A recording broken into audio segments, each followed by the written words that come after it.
Hello भाई मैंने जदि आपण मैंने भी जदि फॉरेस्ट का फायरमैन का जे पकेसन और प्रिपरेशन कर तो आपण मन का जे खाई वीडियोटा मुई आपण मन के आज ओडिशा ने केनटा काण बोली कहसन तो सेनर जीके विषय क्वेश्चन आंसर डिस्कस करमी तो वीडियो के पूरा देखन। तो फास्ट अच्छे ओडिशार शंख क्षेत्र बोली क्यों जगह कह जाए पुरी। ओडिशार गंगा क्या कह जाए बैतरणी। ओडिशार अर्क क्षेत्र केउठी अवस्थित कोणार्क। ओडिशार स्वर्ण क्षेत्र क्या कह जाए महांगा। ओडिशार भातहांडी क्या कह जाए बरगढ़।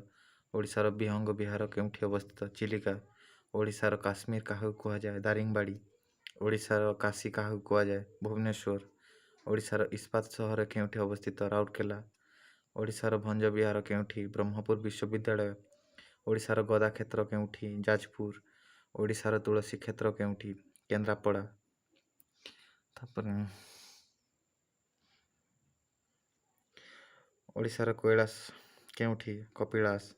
ओडिशार स्वर्ण त्रिभुज पुरी भुवनेश्वर और कोणार्क। ओडिशार ज्योति विहार केउठी संबलपुर।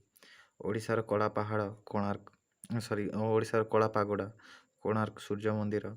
ओडिशार धला पागोड़ा जगन्नाथ मंदिर। ओडिशार साबर क्षेत्र कोरापुट।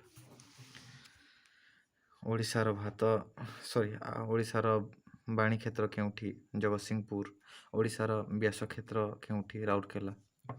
तो केनटा काଣା क्वेश्चन तो एतकी एका थिला जदि आपण मनकर काजे मुई भी आरु केते केतेटा जेनटा मन लेखुचे इंपोर्टेंट रहबा से विषय जीके आनमी मन निजर कॉपी रखा मुई जेनटा की प्रिपरेशन करछि जेनटा घुसाउजी करछि से विषय का आनमी। तो ये क्वेश्चन मन नेक्स्ट मुई वीडियो रे डिस्कस करमी।